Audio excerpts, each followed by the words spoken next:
She heard about it, but she never believed it. And how old were you at this time? I was about 20, Okay. 21.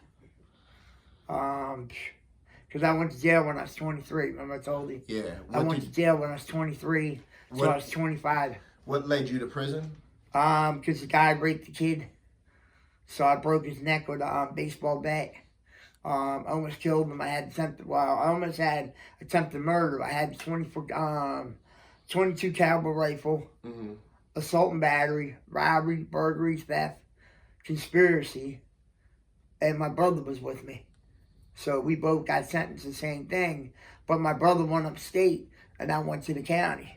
Okay. You know what I mean? They got him out of there, and I went to the county for a couple years. How old were you when? 23. 23? And 23 and then 25 when I got out. Okay. And Now I the was person on probation. that the individual raped, did you know them?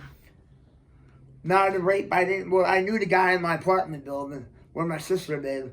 My sister, you know, my sister Sharon, the one I told you came here for Christmas. Well, she turned me in. But I'm not mad at her today no more, you know what I mean? Like, it saved my life to put me in prison. Because she knew how bad my temper was.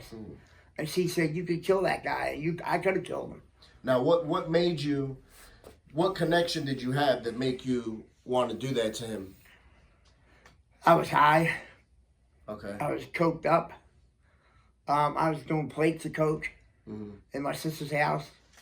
I was drinking. The guy downstairs, the one that raped the kid, we went downstairs, demolished his apartment.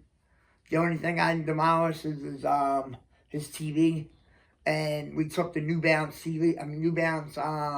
sneakers, and I went to jail with sneakers, and I got New Balance now. It's a trip, man. Yeah. But it makes me think back, like, wow, man, 23 fucking years ago. Why'd that happen? Yeah.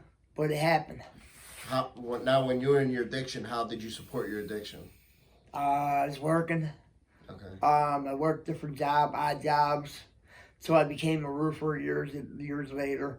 Okay. So I got married to my first wife. I was in Local 30 roofing. I worked there for like 5 years. What happened? I got sick. My health, you know what I mean, and not doing drugs anymore, working out and trying to get myself together, you know what I mean. I stayed sober 10 years. That was the longest I ever stayed sober. Wow. That was my first time. What made you relapse? People, aggravated, my wife, my first wife, you know, she was talking to this guy, and this guy, I heard he raped my daughter. So I went after him. You know, I had me and my buddy, I had my own car, and I went after him, and I snatched him out of the car, and I started beating the shit out of him. And my ex-wife's like, stop, what are you doing? She said, this ain't you. Yeah. But I was all coked up. I didn't know what I was doing. Well, I knew what I was doing, I was coked up. Yeah. But I was angry because he tried to rape my daughter. Yeah. You put your hands on my fucking daughter, you're gonna get killed. Yeah. That's my kid. Yeah. You know what I mean? And, how long, after that relapse, how long were you in active addiction for? I got sober over 4.5 years ago. So I've been sober since 97. Okay. I mean 07, not 97, 07. 07 of August. So I was out there for at least probably like another 10 years. Okay. Before I got sober, I lost my daughter. You know, I still have a heartache. Joe knows all about that. When I lost my daughter, Joe was my roommate. She passed away? No. Just lost. She's not talking to me. Your relationship with her? Yeah, it's been like now it's going on 3 years. Okay. I'm sober over 4.5 years. And now she doesn't want nothing to do with me. And it bothers me because I can't even say hi to her, hello. I tried to make amends to my ex, my daughter's mother. She called me an idiot, and I flipped the fuck out. And I was like, you know, who the fuck you calling an idiot? You can't even fucking stay sober yourself. Yeah. So why you calling me an idiot? No. You know what I mean? So I let it go, and I deleted it off my Facebook. Okay. Now, your relationship with your daughter, is that a result from your drug use? I think so. Okay. Yeah, I think it is. Okay. Because now she's not talking to me. She was talking to me my first year ago, so I was going up there when I was in the prep house. I was going to see my daughter and spending time with her and stuff like that my first year. And after that, she hasn't talked to me. You know, like, I don't know what happened. She had to go to the dentist at one time, I remember. Uh-huh. That was the last time we stopped talking. I got to know my grandkids. You know what I mean? And like now, like Christmas just passed again, you know, another year. I couldn't get them nothing for Christmas, you know what I mean? I could have, if I would have seen them. Yeah. But she won't let me. She said, you know, they're not your grandkids no more. They're nothing to you, you know what I mean? And like, that hurt me. Okay. So at least I didn't go back getting high again, you know? And How many grandchildren? Because that would never work. How many grandchildren do you have? I had 3 grandkids. Okay. I have Emily, who I have tattoo in back of my neck. Her name is Emily. She's like 8 years old. I got Eric. Eric is what is they call that thing for like people are not retarded. It's autism. Who? Autistic. Autism. Yeah, he has autism. He's 5 years old, and Brianna, my little one, she's like 3 or 4. You know what I mean? And she grew up, and I can't believe. After that, she was walking, and I couldn't see her walk. You know, the only thing I could see her walk is on Facebook. Now, what keeps you sober now? I have a sponsor. I had a lot of anger towards my sponsor. You know what I mean? Like, you know, things like between us, things between me. Like, I was in a recovery. I wasn't in a recovery house. I was in a sober house before this, and a guy got in my face, and I knocked him out. You know what I mean? And because he thought he was ruling everything, and he wasn't. You know what I mean? And after I left, you know, I left there, and I went down to Stones, and I slept in the car, in the truck. You know, the white truck there. I was sleeping in that white truck there, you know, for like the weekend. And then he came back down there looking for me, and he gave me the money, and I moved in here with Jason. And I gave Jason the money, you know, the first money I had. Yeah. And I moved in here, and I've been here ever since. You know what I mean? How do you like it here? You think it's all right. Sometimes I feel it's boring, you know what I mean? Because Yeah. I can't work no more. I'm bored because I can't talk to my daughter. I'm always on Facebook. Yeah. You know what I mean? And some people, I don't like talking to people, you know, like some people. Murdoch, I did call my doctors back. I have a lot of doctor's problems. I started slacking on that, you know what I mean? I had surgery last year on my nose. And I had surgery back in December of last year when I was at Chippendale. Is that a result from the drug use? That was part of that, but also some girl, she blew my face up. I had oxygen on my face.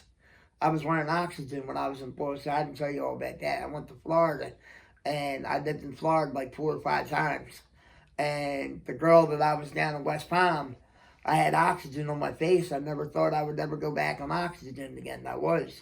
You know what I mean? It's because of my COPD. I have COPD and emphysema. That's why I don't smoke cigarettes. You know, and so she lit the cigarette up, and it blew my whole face up. It blew my face 3rd degree. Wow. So I had to go to the hospital, you know, like I pissed myself and everything and all, you know, and but I wasn't sober then. I should have been sober. Okay. But I pissed myself and everything, and, you know, that's why I have COPD, you know what I mean? I had it for years, since 1993. And I had diabetes. That's what I had now. Okay. You see this chain that I wear. It's for my diabetes, but sometimes I follow it, sometimes I don't follow it, you know what I mean? You know, I'm still an addict, you know what I mean? Sometimes I want to do things my way, and then, you know, I pay for it in the long run. Or if I don't do it that way, then I do it the right way. But I ain't been doing it the right way, you know, lately, you know, and I'm going to hear it tomorrow, my doctors, when I go to my endocrinologist. Mm-hmm. And, you know, it's going to show on my test, you know what I mean, the numbers.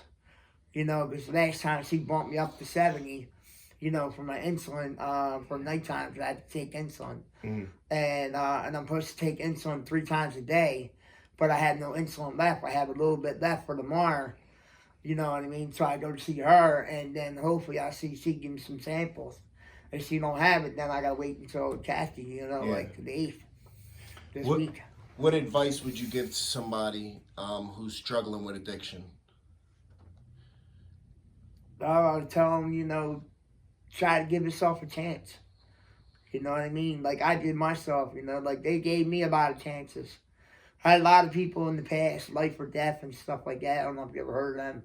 Life or Death used to be up there at what the hell is it? Not Linden Ave, shit.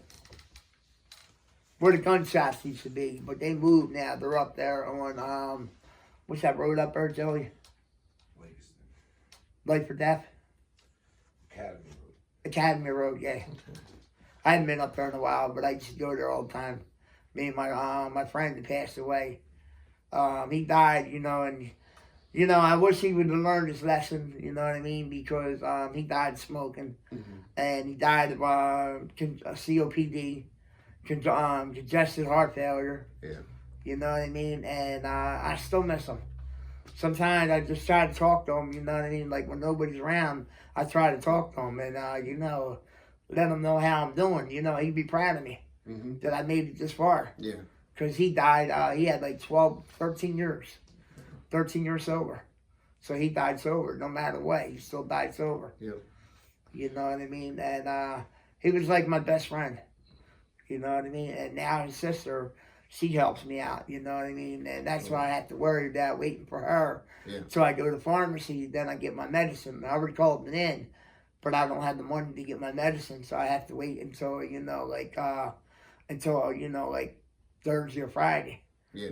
So Well, I just gotta hang in there. Yep, absolutely. I thank you very much for sharing your story, and you know, health-wise, make sure you keep that stuff in check. You know what I'm saying? Yeah.